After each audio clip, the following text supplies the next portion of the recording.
Syederalun momen iring-iringan Wali Kota Banda Aceh, Ketua DPRK dan sejumlah pejabat sambil mengenakan baju adat dari arah Balai Kota mewarnai jalannya rapat paripurna istimewa dalam rangka peringatan hari jadi ke-820 tahun Kota Banda Aceh di Gedung Dewan Perwakilan Rakyat Kota setempat pada Selasa 22 April 2025.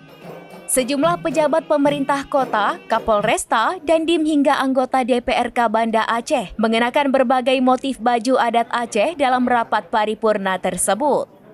Wali Kota Banda Aceh Eliza Saaduddin Jamal dalam pidatonya meminta semua pihak berkolaborasi agar kota ini tidak hanya menjadi kebanggaan bagi warganya, namun menjadi patron bagi kota lainnya. Dia juga menyampaikan belum 100 hari kerja namun sudah melakukan berbagai program yang menyentuh langsung masyarakat, termasuk soal penataan tempat wisata Ulele ke depannya. Sementara Ketua DPRK Banda Aceh Irwansyah saat membuka rapat paripurna tersebut menyampaikan sejarah mencatat kota ini pernah menjadi pusat pendidikan, peradaban, bahkan perekonomian. Di hari jadi ini, dia meminta agar menjadi momen reflektif untuk terus melestarikan kearifan lokal, adat dan budaya sebagai kota warisan. Dari Banda Aceh, Sarah Masroni, serambingnews.com. Dalam memisi, membangun dan mengelola kota yang kita cintai.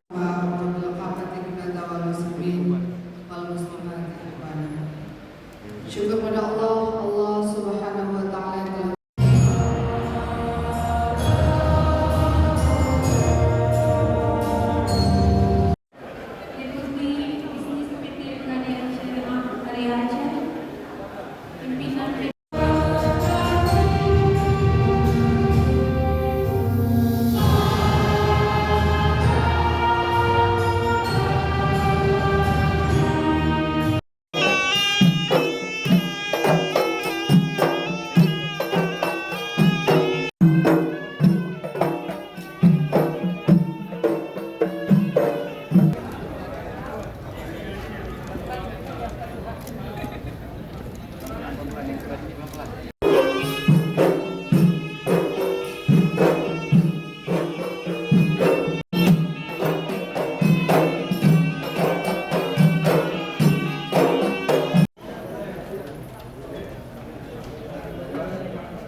Download Tribun X sekarang, menghadirkan lokal menjadi Indonesia.